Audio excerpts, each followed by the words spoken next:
Beredar video memperlihatkan aksi dua pria menyawer seorang perempuan yang melantunkan ayat suci Al-Quran di atas panggung. Tak hanya itu, seorang pria bahkan menempelkan uang kepada jidat sang khoриah. Video tersebut kini ramai diperbincangkan hingga menuai kecaman. Awalnya seorang pria berpakaian muslim berwarna hijau menjatuhkan lembaran-lembaran uang kertas di atas khoриah tersebut. Usai uang yang dijatuhkannya habis, pria itu kemudian merogoh koceknya untuk mengambil sejumlah uang lagi dan melakukan hal yang sama. Dengan santai dia menjatuhkan uang berlembar-lembar kepada sang khoриah. Suara sorak-sorai begitu terdengar manakala momen tak lazim itu berlangsung. Sejumlah orang di sekitar panggung nampak adem ayem saja melihat aksi itu, bahkan ada yang sengaja merekamnya menggunakan ponsel. Sementara itu, para penonton yang hadir juga terlihat anteng, bahkan di antaranya ada yang semeringah melihat kejadian itu.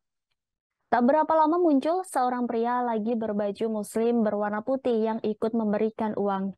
Bak menyaweri seorang biduan, kedua pria itu tanpa berpikir panjang tetap memberikan uang sembari sang ustazah melantunkan ayat-ayat suci Al-Quran.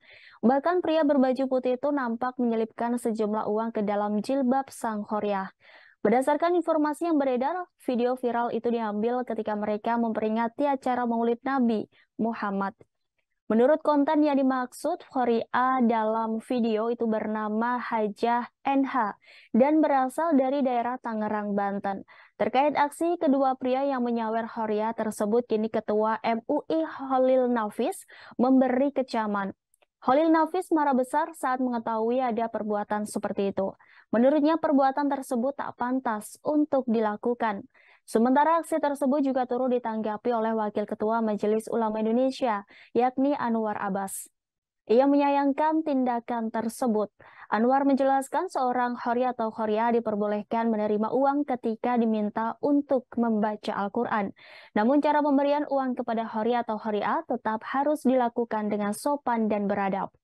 Menurut Anwar, hal itu adalah bentuk penghormatan terhadap khoриah serta ayat Al-Quran yang dibaca. Ia pun mengecam aksi dua pria yang menyawer seorang khoриah di Banten. Menurut Anwar, tindakan keduanya tidak mencerminkan perilaku sebagaimana diajarkan dalam Al-Quran. Terima kasih sudah nonton. Jangan lupa like, subscribe, dan share ya.